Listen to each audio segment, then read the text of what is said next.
الحمد لله نحمده ونستعينه ونستغفره ونؤمن به ونتوكل عليه ونعوذ بالله من شرور أنفسنا ومن سيئات أعمالنا من يهده الله فلا مضل له ومن يضلله فلا هادي له ونشهد أن لا إله إلا الله وحده لا شريك له ونشهد أن سيدنا وسندنا وحبيبنا وشفيعنا ونبينا ومولانا محمدا عبده ورسوله صلى الله تعالى عليه وعلى آله وأصحابه وبارك وسلم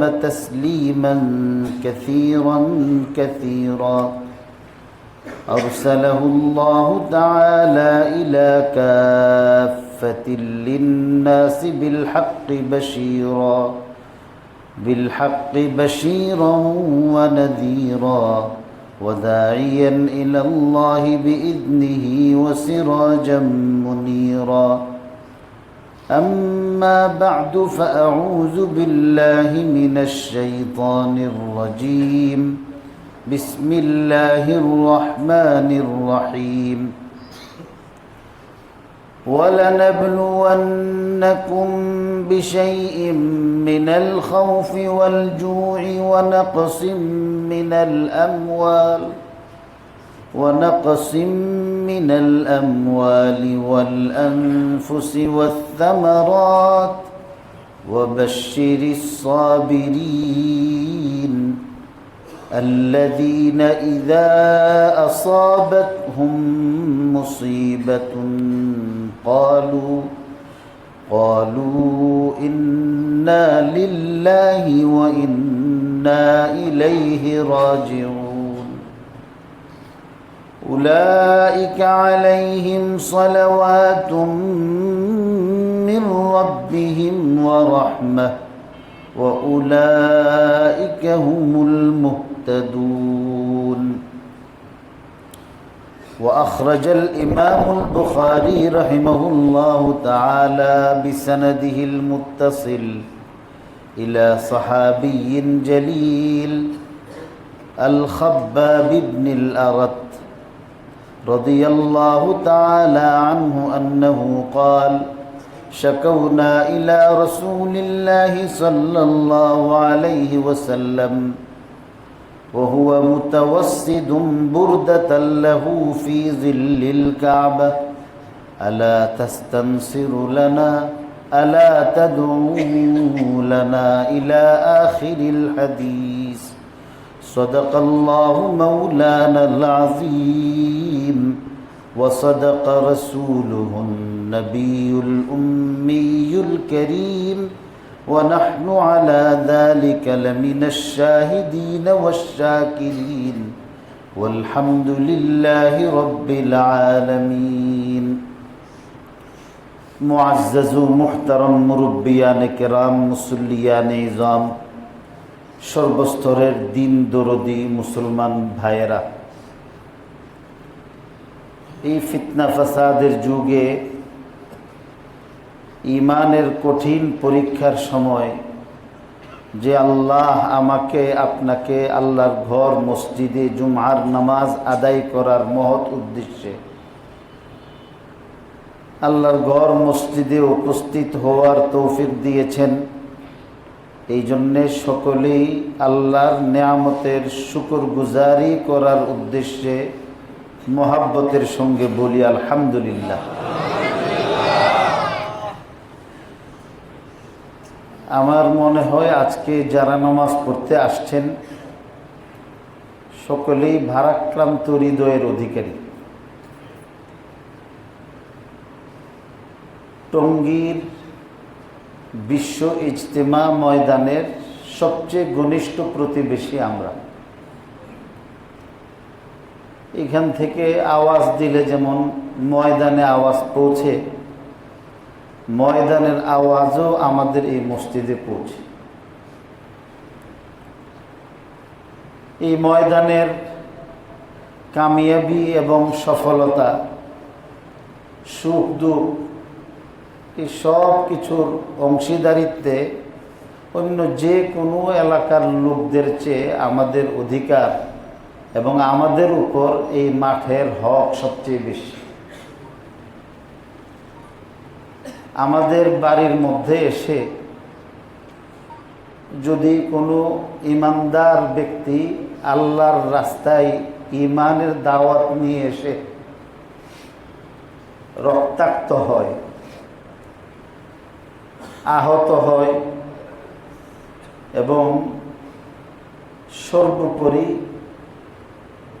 নিজের শরীরের তাজা রক্ত জমিনের মধ্যে লুটাইয়া শাহাদাতের পেয়ালা পান করে, যিনি শাহাদাতের পেয়ালা পান করছেন তার জন্য তো এটা সৌভাগ্যের, কিন্তু আমাদের জন্য এটা কলঙ্কের বিষয়। আমি আজকে এখানে কি বিষয় নিয়ে আলোচনা করব আমি হিমশিম খাইতেছিলাম। মসজিদের কামরার মধ্যে আসার পরেও আমি বনিতা করে ভণ্ডামি করে বলতেছি না, আমার মনে হয়েছে আমি বুক ফাটাইয়া চিৎকার করে কান্না করি।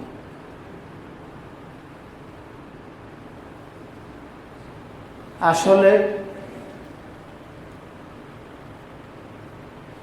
ঈমান যখন আল্লাহ পাক রব্বুল আলামিন কবুল করেন,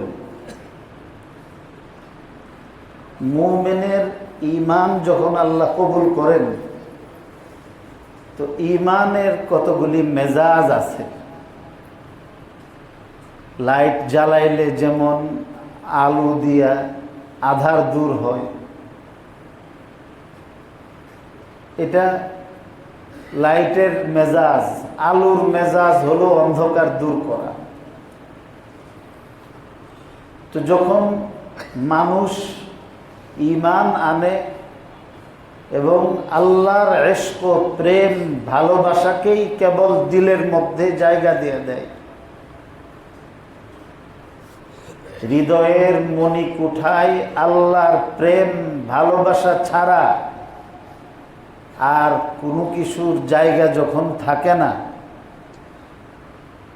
তখন সে একজন কামেল মুমিনের সনদ প্রাপ্ত হয়। আর কামেল মুমিনের সনদ প্রাপ্ত হলে আল্লাহ পাক রব্বুল আলামিন তার ঈমানের পরীক্ষা নেন। এটা মুসিবত না, এটা ঈমানের পরীক্ষা, এটা বিপদ না, আখিরাতের লাইনে প্রমোশনের ব্যবস্থা। এটা আল্লাহর গজব না, আল্লাহর রসুলের সঙ্গে সাহাবায়ে কেরামের যে পবিত্র জমাত এবং আমাদের পর্যন্ত এই দ্বীনকে হেফাজত করার জন্যে আল্লাহ তাআলা যাদেরকে কবুল করছিলেন, তাদের সঙ্গে হাসরের ময়দানে হাসর করার ব্যবস্থা।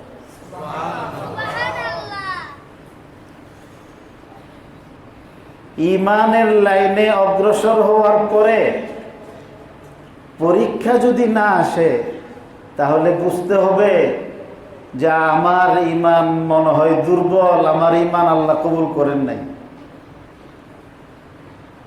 ঢাকার বিখ্যাত একটা ইসলামী বিদ্যাপীঠ বসুন্ধরা মাদ্রাসা, যেটা বসুন্ধরা মাদ্রাসার প্রধান হযরত মাওলানা মুফতি আব্দুর রহমান সাহেব ইন্তেকাল করছেন। উনি পটিয়া মাদ্রাসায় সারা জিন্দেগি কাটাইছেন। পটিয়া মাদ্রাসা থেকে শেষ পর্যন্ত তিনি ঢাকা আসলেন এবং এসে বসুন্ধরা মাদ্রাসার মতো বিশাল মাদ্রাসা প্রতিষ্ঠা করছেন। একটা না, সারা বাংলাদেশে 500-র উপরে মাদ্রাসা আল্লাহ তাআলা ওনার হাতে প্রতিষ্ঠিত করছেন। উনি হজ্জে যাওয়ার পরে হজের জিলহজ মাসের ৬-৭ তারিখ আইসা পড়লে উনি চিৎকার শুরু করতেন, কান্নাকাটি করতেন, যদি ওনার কোনো অসুখ না হইতো। মিনায় যাওয়ার সময় হয়ে গেছে, আরাফাত যাওয়ার সময় হয়ে গেছে, আমার তো শরীরের মধ্যে কোনো এটার আসর পড়তেছে না, রোগ সুখ হইতেছে না, আমার হজ মনে হয় কবুল হইতেছে না। মানে আমি যদি আল্লাহর আশিকই হই, নবীর আশিকই যদি হয়ে থাকি, আল্লাহরে পাওয়ার জন্যে যদি আমি বাড়িঘর ছাইরা, ছেলে মেয়ে ছাইরা এসে থাকি, রাত দিন যে পয়সা কামাইবার জন্যে গাধার মতো খাটছি, ওইটাকে পানির মতো জলাঞ্জলি দিয়া, ভাসায়া দিয়া, মক্কা শরীফ তো আল্লাহরে পাইবার জন্য আইলাম, তো কি কাজ করলাম যে আমার শরীরে এখন পর্যন্ত স্বাভাবিক অবস্থা আছে? যেই শরীর আল্লাহরে ডাকতে গিয়া ক্লান্ত হয় না, তো এটা কিসের শরীর?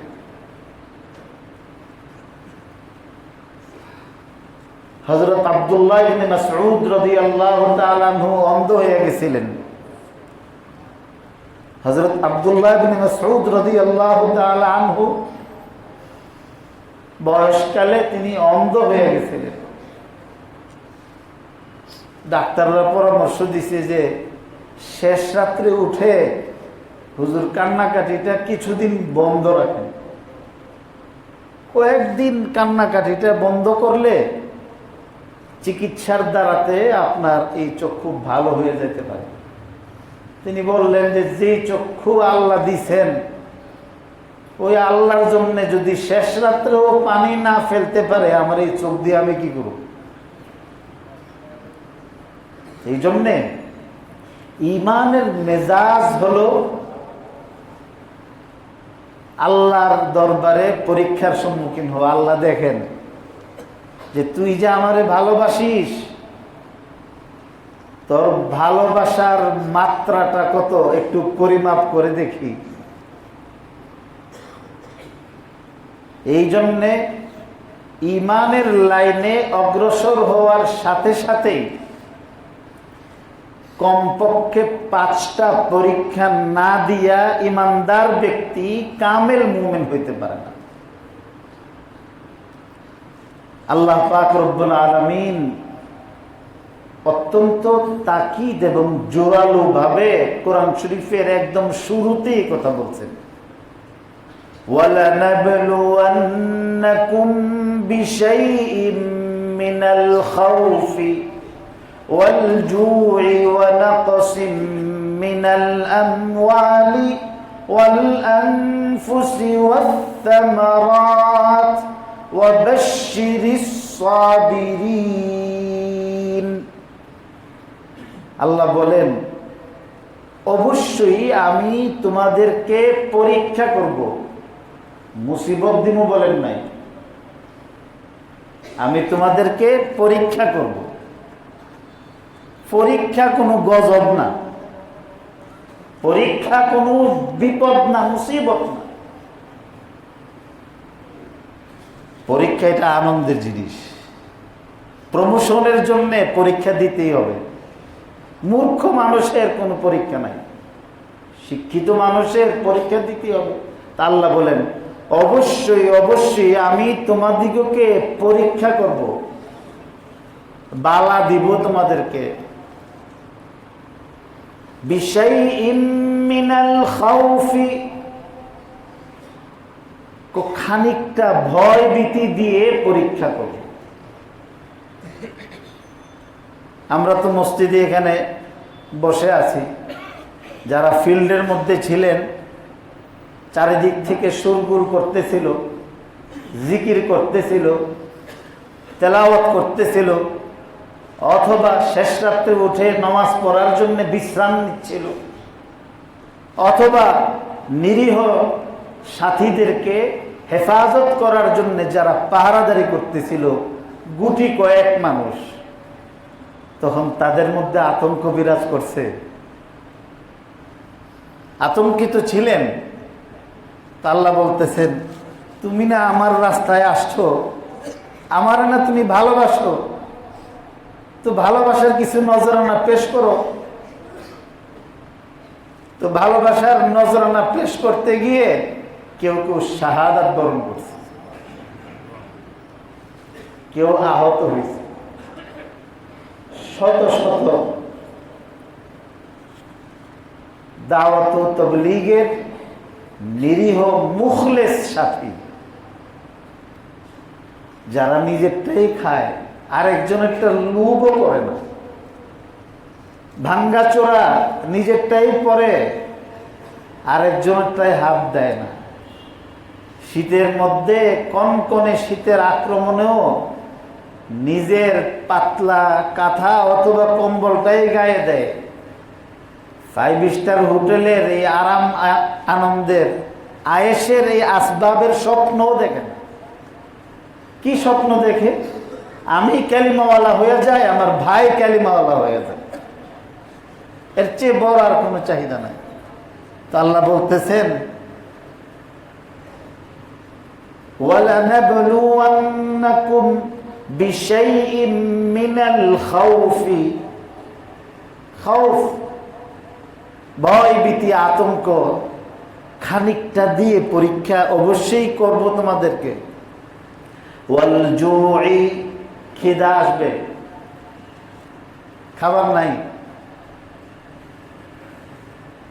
চিকিৎসার পয়সা নাই, কিন্তু হাত পাতে না, সোয়ালও করে না, সোয়ালের ভানও করে না যে আমার চাহিদা যদি থাকে তো যে আল্লাহর রাস্তায় আমি আসছি ওই আল্লাহ আমার জরুরত পুরা করে দেবে। হাত পাতে না, হাত পাতার বানও করে না। ওয়ানাকসিম মিনাল আমওয়ালি ওয়াল আনফুসি, ওয়ানাকসিম মিনাল আমওয়াল, সহায় সম্পত্তি খানিকটা হ্রাস করে আমি তোমার পরীক্ষা নেব। ওয়াল আনফুস, তোমার নিজের জনবল, অর্থবল কমায়াও পরীক্ষা করব, জনবল হ্রাস করে তোমাদের পরীক্ষা করব। পক্ষে লোক নাই, কেউ নাই। রাসূলুল্লাহ সাল্লাল্লাহু আলাইহি ওয়াসাল্লাম দিন দাওয়াত দিয়েছেন, কেউ নাই, একজনই ছিলেন, আল্লাহর উপর ভরসা করে দাওয়াত দিয়েছেন, সারা জাহানের মধ্যে দাওয়াত করছে। দাওয়াত ও তাবলীগের এই কাজ যখন ইলিয়াস রাহমাতুল্লাহ আলাইহি আরম্ভ করছিলেন, এক ব্যক্তি আওয়াজ করছে, সারা পৃথিবীর কোনায় কোনায় আল্লাহ আওয়াজ পৌঁছে দিয়েছে, একজনই করছে, কেউ সাহায্য করছে না। আমরা তো আল্লাহর নিয়ামত ভুলে গেছি।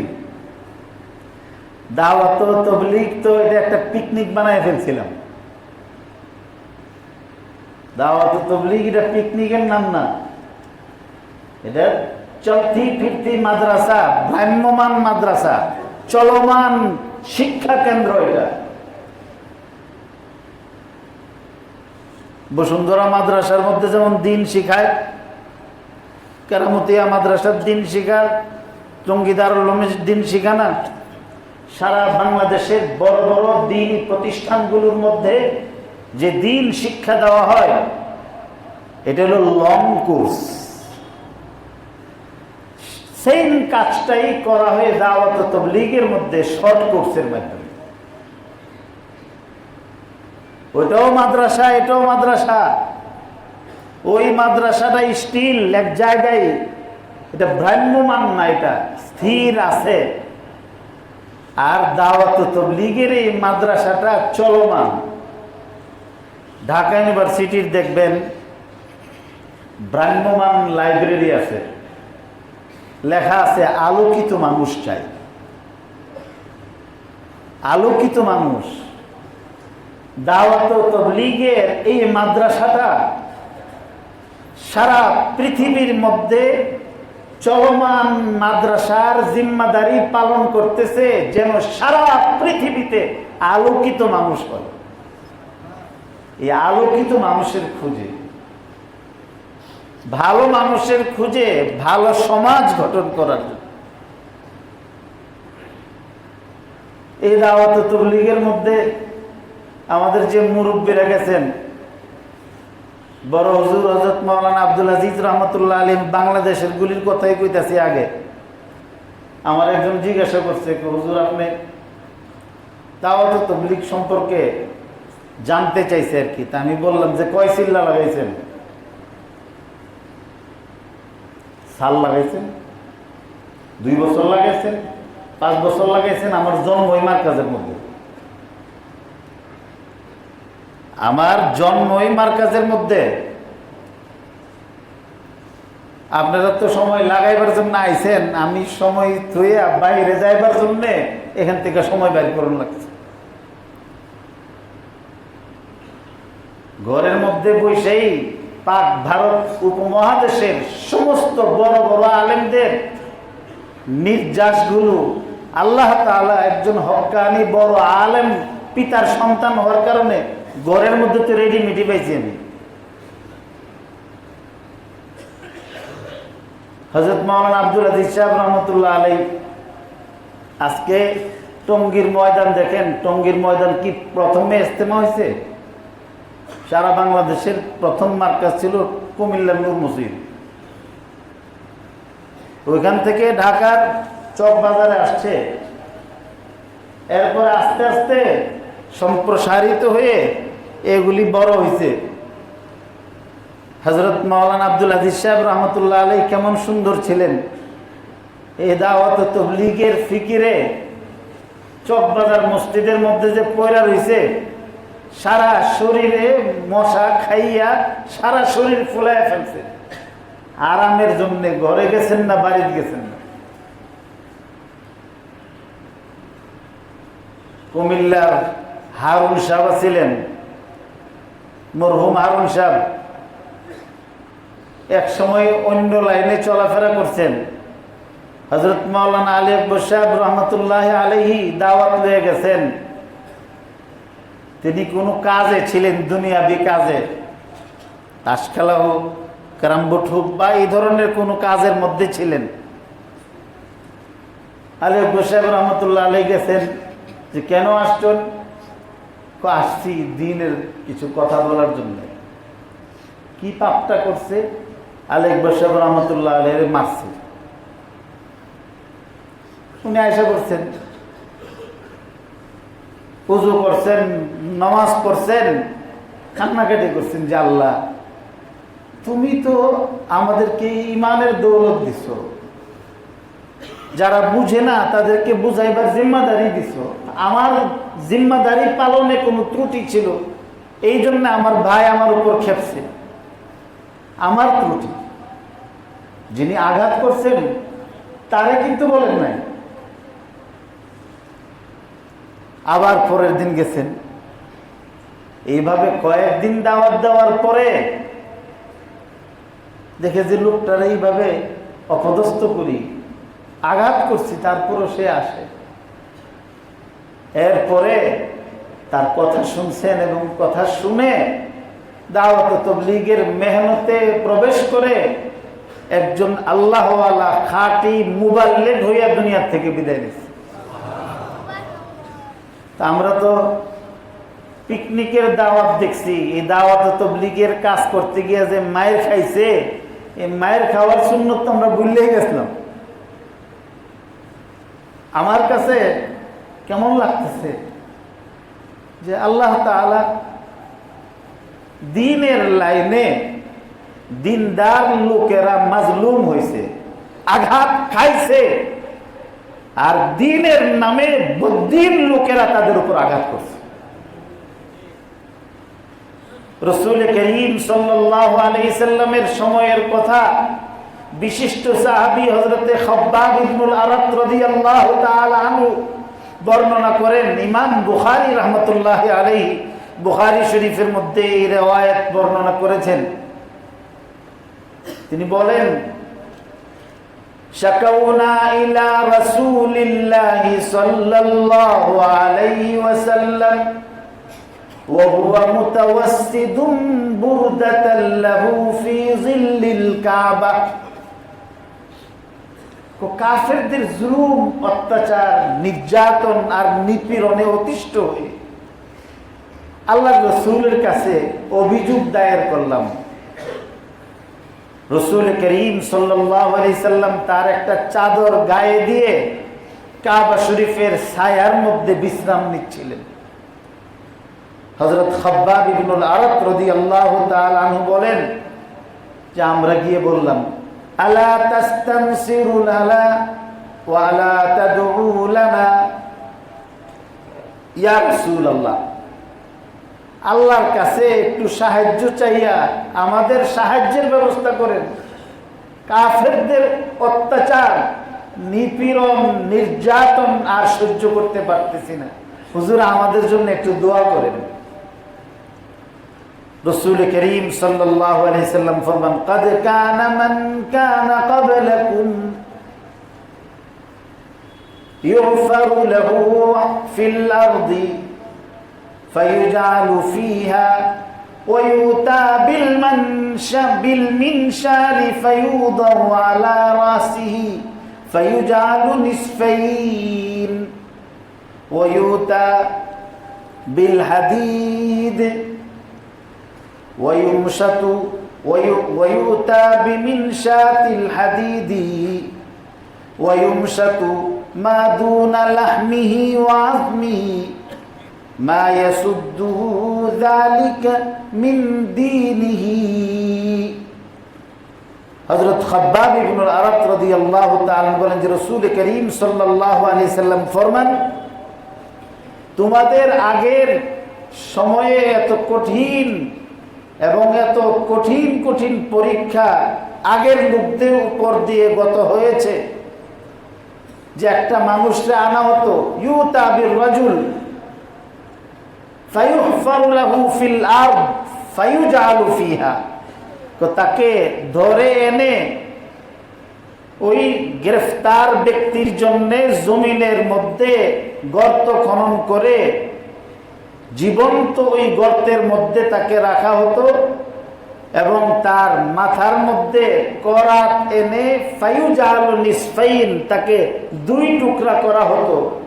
আবার কখনো কখনো লোহার চিরুনির মতো এমন শলাকা এনে হাড় আর গোশতের মাঝামাঝি জায়গার মধ্যে ঢুকাইয়া দিয়া শরীরের হাড় থেকে গোশতগুলি এইভাবে টেনে টেনে বের করে আনা হইতো।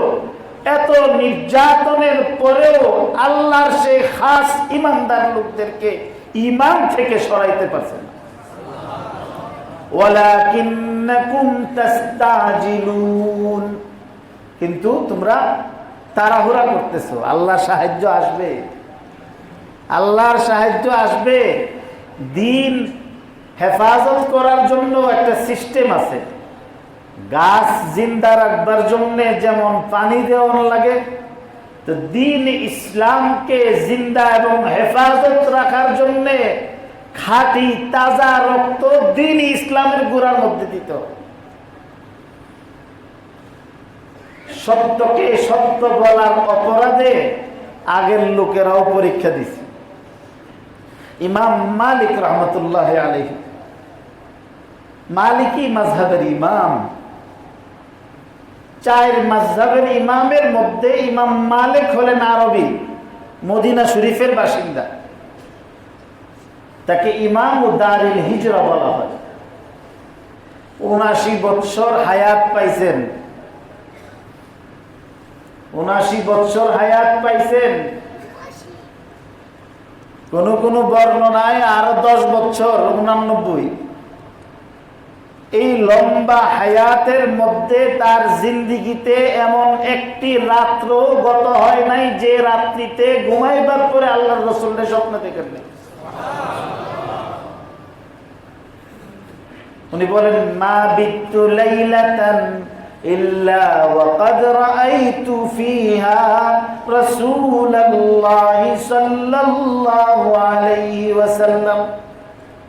আমার জিন্দেগিতে একটি রাতও গত হয়নি যে রাতে আমি নবীজিকে স্বপ্নে দেখিনি।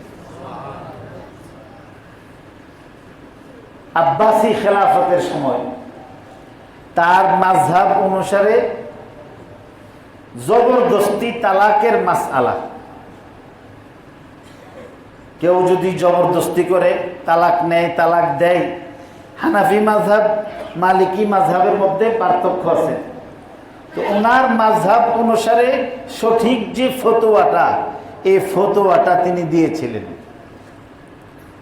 দেওয়ার পরে তৎকালীন স্বৈর শাসক, রাজন্য শক্তি, রাজশক্তি তার বিপক্ষে গেছে।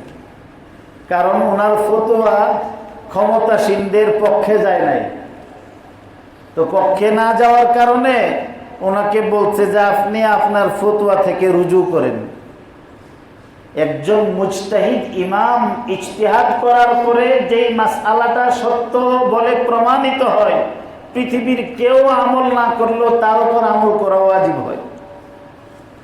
তিনি তার মত থেকে সরে যাননি, ফলে তাকে গ্রেফতার করা হলো এবং গ্রেফতার করে তাকে এমনভাবে পিটানো হলো যে বৃদ্ধ বয়সে এই আঘাতগুলোর কারণে ইমাম মালিক রহমতুল্লাহ আলাইহির দুইটা হাত নিচে নেমে গেছিল। ইমাম মালিক রহমতুল্লাহ আলাইহি এই আঘাত নিয়েই গেছেন, ইন্তেকালের আগ পর্যন্ত হাত উঠাইতে পারছেন। কি অপরাধ করছিল? হক রে হক বলছেন, না হকের সঙ্গে আঘাত করেন নাই। তারপরে আমি একটা মসজিদের সাধারণ স্টাফ, নামাজ পড়াই, আমার সঙ্গে কেউ কথা বললেই তো আমার আত্মমর্যাদায় লাগে। আর বিশ্ববিখ্যাত একজন ইমাম, মুজতাহিদ ইমাম, তারে এইভাবে যখন আঘাত করছে তখন তার আত্মমর্যাদায় লাগছে না। এবং তাকে এইভাবে আঘাত করার পরে গাধার মধ্যে তাকে সোয়ার করাইয়া সারা মদিনা নগরীর মধ্যে ঘুরাইছে।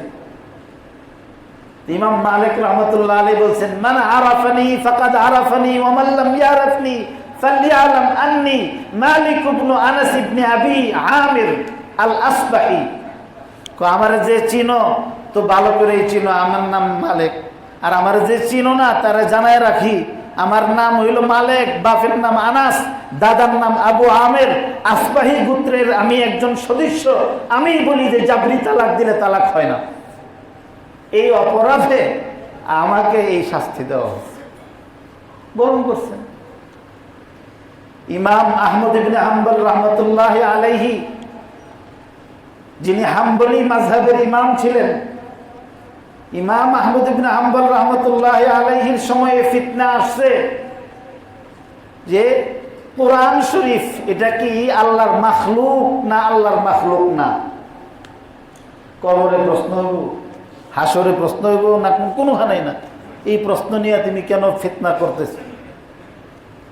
ইমাম আহমদ ইবনে হাম্বল রহমতুল্লাহ আলাইহির বিপক্ষে সব চলে গেছে, কেউ নাই। ভালো মানুষের পক্ষে কেউ থাকে না, আফসোস করে। ভালো মানুষকে সঙ্গ দেয় কারা? যারা সমাজে লড়তে পারে না, দুর্বল, অর্থের দিক দিয়া, পয়সার দিক দিয়া, ক্ষেতের দিক দিয়া। এইভাবে যখন ভালো লোকগুলিরে কোন ঠাসা করতে করতে, আঘাত করতে করতে যখন দেওয়ালে পিঠ ঠেকায় ফেলে, আল্লাহর গজব এসে তখন এদেরকে নিশ্চিহ্ন করে। ইমাম আহমদ ইবনে হাম্বল রহমতুল্লাহ আলাইহি ফতোয়া দিলেন যে খালকে কোরআনের মাসআলার মধ্যে আমাদের সঙ্গী না হবে তাকে জেলখানার মধ্যে দেওয়া হবে। শুক্রবার দিন বয়ান হইতেছে, ইমাম আহমদ ইবনে হাম্বল রহমতুল্লাহ আলাইহি ভুল মাসআলার প্রতিবাদে একাই তিনি দাঁড়াইছেন। তাকে গ্রেফতার করা হইল, জেলখানার মধ্যে নিয়ে এইভাবে ওনাকে আঘাত করা হলো যে এই আঘাতগুলোর এক একটা বাড়ি হাতির গায়ে দিলেও হাতি সহ্য করতে পারত না। ঐতিহাসিকরা লিখেন তিনি বেহুশ হয়ে যাইতেন, হুশ আসলে আবার তাকে পিটানো হইতো, আবার বেহুশ হইতেন, আবার তাকে পিটানো হইতো।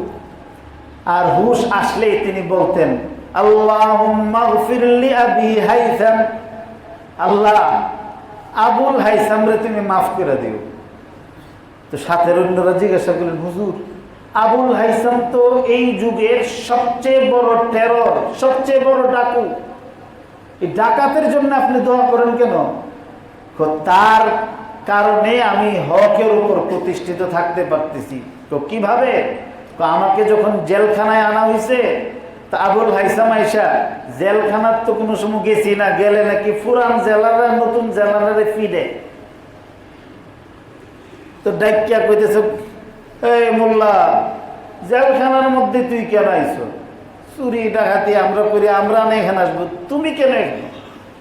তিনি সহজ জবাব দিলেন যে আল্লাহর দেওয়া আমানত দ্বীন ইসলামকে হেফাজত করার স্বার্থে, সত্যকে সত্য বলার অপরাধে আমাকে এখানে আনা হয়েছে।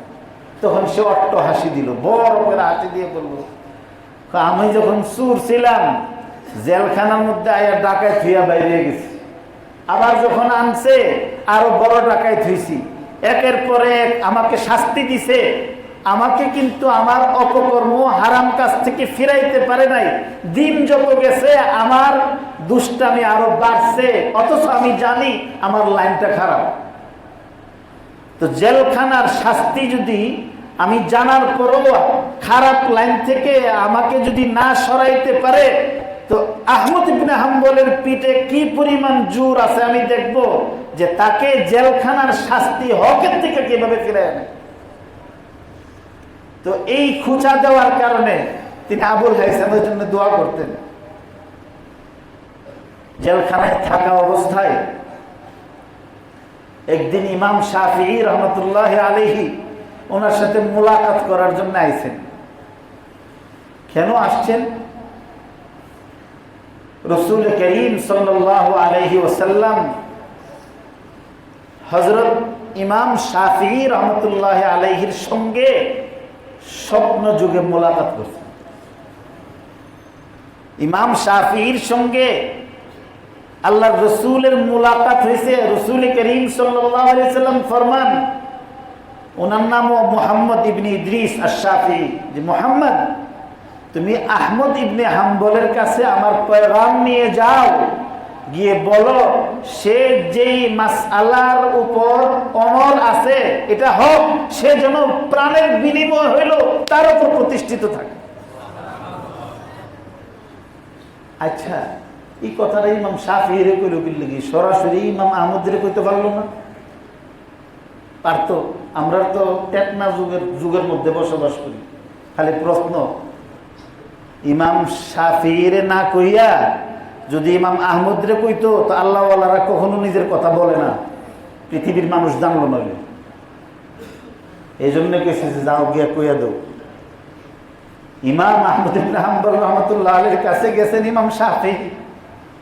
জেলখানার শিকের বিষয়ের ভিতরে থেকেই ইমাম শাফিঈ কি ইমাম আহমদ ইবনে হাম্বল দেখে বলতেছেন, আমার কাছে আসতে হবে না, আসতে হবে না, তুমি যেই সংবাদ নিয়ে আসছো আমি ওই হক মাসআলার উপর প্রতিষ্ঠিত আছি, প্রাণের বিনিময় হলো আমি প্রতিষ্ঠিত থাকব। বরং লাগছে না? সুসংবাদ আনলে যে সুসংবাদ নিয়ে আসে তারে পুরস্কার দেওয়ার লাগে।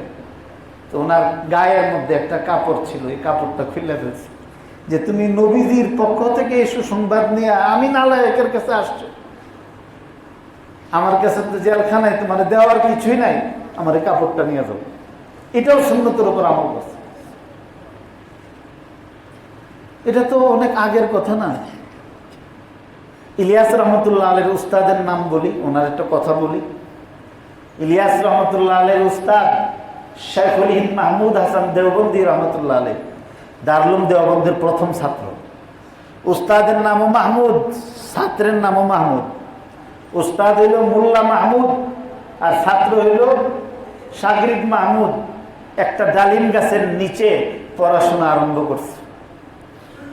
ডালিম গাছের, আমার সৌভাগ্য যে আমি এই ডালিম গাছ দেখছি, ডালিম খাইছি, এখন নাই। প্রায় 150 বছরের বয়স্ক এই ডালিম গাছ, 150 বছর পর্যন্ত এটা জীবিত ছিল। 90 দশকে এটা জীবিত ছিল এবং ভৈরা ডালিম ধরত।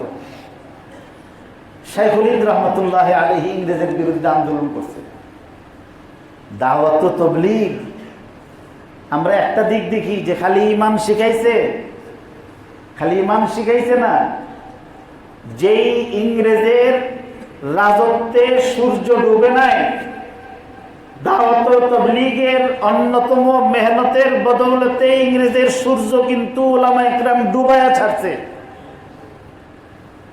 ইংরেজরা ভালোই জানে তাদের শত্রু কারা, তারা ভুলে নাই, আমরা তো সব ভুলে গেছি। শেখুল হিন্দ রহমতুল্লাহ আলাইহি যখন ইন্তেকাল করছেন, শেখুল হিন্দের একদম কাছাকাছি ছিল হযরত মাদানী রহমতুল্লাহ আলাইহি। ওনার 4 জন বড় শাগিরিদ ছিল শেখুল হিন্দের।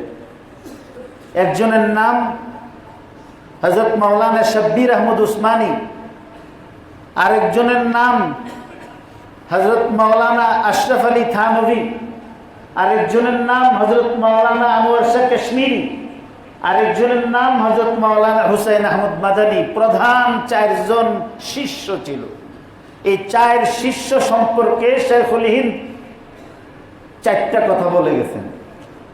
বলতেন যে शब्बीर अहमद मेरा जुबान है, शब्बीर अहमद मेरा जुबान है, अनवर शाह कश्मीरी मेरा इल्म है, अशरफ अली थानवी मेरा कलम है, हुसैन अहमद मदनी मेरा जिगर है। যে আমার ছাত্র शब्बीर अहमद সে হইল আমার ভাষা, আমার এলেম হলো আনোয়ার শাহ কাশ্মীরি, আমার কলম হইল আশরাফ আলী থানভী, আর আমার কলিজার টুকরা হইল হুসেন আহমদ মাদানী। সফরে হদরে উস্তাদের সঙ্গে ছিলেন। মসজিদে নববীতে নবীজির রোজারে সামনে নিয়ে 18 বছর হাদিস পড়াইছেন। উস্তাদকে ইংরেজরা গ্রেফতার করছে। উস্তাদের খেদমত করার জন্য স্বেচ্ছায় তিনি উস্তাদের সঙ্গে কারাবন্দী হয়েছেন মালটার মধ্যে। যখন শেখুল হিন্দ রহমতুল্লাহ আলাইহি ইন্তেকাল করছেন, ওনাকে যখন ধোয়াইতে গেছে, ধোয়াইতে যাওয়ার পরে দেখে ওনার এই যে রান এবং পেছনের যে গাদ্দি, এই নিতম্ব, এই নিতম্বর মধ্যে হাড় ছাড়া কোনো গোশত নাই। কেউ জানে না হযরত মাদানী রহমতুল্লাহ আলাইহি দেওবন্দে ছিলেন না বাইরে ছিলেন। তো সবাই বলতেছে যে এই গোপন রহস্য হুসাইন আহমদ মাদানী ব্যতীত কেউ জানবে না। এই জন্য হযরত মাদানী রহমতুল্লাহ আলাইহি আসছেন। আসার পরে জিজ্ঞাসা করলেন যে হুজুরের এই কাপড়ের নিচে, এখানে কোমরের নিচের অংশে কোনো গোশত নাই কেন? 80-90 বছর বৃদ্ধ বয়সে ইংরেজরা তাকে গ্রেফতার করে মালটার এই কালাপানির জেলের মধ্যে তাকে বন্দী করছিল। প্রচন্ড শীতের মধ্যে তাকে উজু করার জন্য নরমাল পানি দিছে না, তবে তার খেদমত করার জন্য জ্বলন্ত আংরা জ্বালাইয়া হযরত খাব্বাব রাদিয়াল্লাহু তাআলা আনহুর মতো আগুনে বসায় রাখত। কি অপরাধ করছিল? আল্লাহরে আল্লাহ বলছেন ওয়ামা নাকামু মিনহুম ইল্লা আন ইউমিনু বিল্লাহিল আজিজিল হামিদ। আল্লাহর পরিমাণ এই অপরাধ। হযরত মাদানীকে জিজ্ঞাসা করার পরে শেখুল হিন্দ রহমতুল্লাহ আলাইহির এই কথা ওনার শাগিরিদ তখন কেঁদে কেঁদে বলেছেন যে হুজুরে আমার কাছে ওয়াদা নিয়েছিলেন যে মালটার জেলে হুজুরে রাতের বেলা কয়লার মধ্যে বসাইয়া যতক্ষণ পর্যন্ত ওনার চামড়া গুস্ত গলে কয়লা না নিভছে ততক্ষণ বসাই রাখতো। বৃদ্ধ বয়সে শরীরের যে ঘাটতি হয়েছে, এই ঘাটতি আর পুরা হয় নাই। হুজুরে আমার কসম দিয়েছিলেন তার জীবদ্দশায় যেন কারোর কাছে এটা আমি না বলি। এই জন্য লাশ উঠাইতে গেছে, দুইতে গিয়া দেখছে এখানে কোনো গোশত নাই। এরা আমাদের মুরব্বী, আমরা এটা বলে গেছিলাম যে দিনের লাইনে খালি আমরা তো মুরগা খাই। ওয়াজ তো একটা খুব লাভজনক ব্যবসা, এখন অনেক লাভজনক ব্যবসা, গাড়িও পাওয়া যায়। যারা জীবনে লটকি দিয়া চলতে পারলো নইলে হেরাও গাড়ির মালিক। এরপরে অ্যাডভান্স করার লাগে কত ধরনের আপনারা তো 5টা টাকা কামাইতে কষ্ট হয়, বহুত আপনার কাঠ খড় পুরান লাগে, আমরা তো লাগে না, খালি দাওয়াত দিলে আধা ঘন্টার মধ্যে মনে করেন হাই হাই কতক্ষণ করলাম, হ্যাকের বাস, তারপরে পকেট বইরা এসে করছে। আমাদের আকাবের এটা করছেন না, ওনারা দিনের জন্য যে দিন, এই সমস্ত এই বসন্তের কুকিলদের দ্বারা দিন হেফাজত হয় না। দিনের জন্য যে ভাই শহীদ হয়েছে তার শাহাদাত আমার আপনার ইমান হেফাজত করতেছে। যারা রক্ত ঝরাইছে তাদের রক্তের কারণে আমাদের ইমান হেফাজত হইতেছে। না হয় আমরা মানুষের কেন, আমি আমার নিজের হিসাব নেই না, আপনি আপনার নিজের হিসাব নেন যে কি কাজটা করতেছেন যে আল্লাহ আমারে আপনাকে দুনিয়ার মধ্যে রাখবে। আল্লাহ তাআলা যারা এই কাজ করছে এরা নিজেদের তাজা রক্ত দিয়ে আমাদের আকাবিরদের ভুলে যাওয়া সুন্নত আমাদের সামনে আবার জিন্দা করছে। ইসলাম জিন্দা হোতা হ্যায় হর কারবালা কি বাত, আবার জিন্দা হবে ইনশাআল্লাহ তাআলা। সহি তরিকায় আকাবিরদের আমানত, আকাবিরদের নেহজে এই দাওয়াত ও তাবলীগের কাজ এখানে হইছে, এখানে চলবে। এখানে কোনো বাতিল, কোনো গুমরাহ, কোনো জামাতের ঠাঁই হতে পারে না। আল্লাহর কাছে ভিক্ষা চাই, আল্লাহর কাছে ভিক্ষা চাই যে আল্লাহ তাআলা সব গুমরাহের সমস্ত দরওয়াজা আল্লাহ বন্ধ করতে পারেননি। আল্লাহ চারিদিক থেকে সমস্ত গুমরাহির ছোট বড় সমস্ত দরজাগুলি বন্ধ করে দেন। আল্লাহ তাআলা এখানে ওই দাওয়াত ও তাবলীগের কাজ যেভাবে মুরব্বীরা চালু করছিলেন, যেই নাহেজে এক চুল পরিমাণ এখানের মধ্যে কোনো ছাড় দেওয়া হবে না। আল্লাহ আমাদের সবাইকে টঙ্গীবাসীকে আল্লাহ তাআলা এটার উপর চলার চালাইবার তৌফিক দান করুন।